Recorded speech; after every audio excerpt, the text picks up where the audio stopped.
Makeup করার আগে moisturiser আর primer দুটো আলাদা করে ব্যবহার করতে কারই বা ভালো লাগে বলো? তাহলে এই প্রোডাক্টটা একদম তোমার জন্য। আজকে আমি তোমাদের দেখাচ্ছি Flicka silk touch moisturiser plus primer.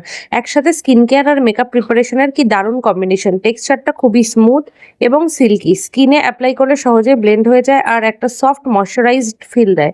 Makeup শুরু করার আগে ক্লিন স্কিনের ওপর অল্প পরিমাণে অ্যাপ্লাই করে পুরো ফেসে জেন্টালি ম্যাসাজ করে নাও।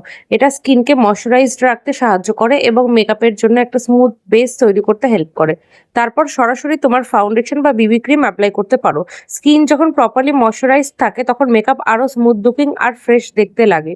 বিশেষ করে যারা ড্রাই বা আনইভেন লুকিং স্কিনের জন্য একটা স্মুথ মেকআপ বেস চাও, তারা স্কিন কেয়ার রুটিনে এই ধরনের ময়শ্চারাইজার প্লাস প্রাইমার খুব ভালো একটা অপশন তারা অ্যাড করতে পারো। মানে একটা প্রোডাক্ট দু ধরনের কাজ, ময়শ্চারাইজারের হাইড্রেশন প্লাস প্রাইমারের মেকআপ প্রিপারেশন। তা silk touch moisturiser plus primer try করতে চাইলে আমাদের পেজে মেসেজ করো। আর এমন বিউটি প্রোডাক্টসের রিভিউ পেতে আমাকে ফলো করে রেখো। আর লিঙ্ক লাগলে অবশ্যই কমেন্ট করো লিঙ্ক বলে।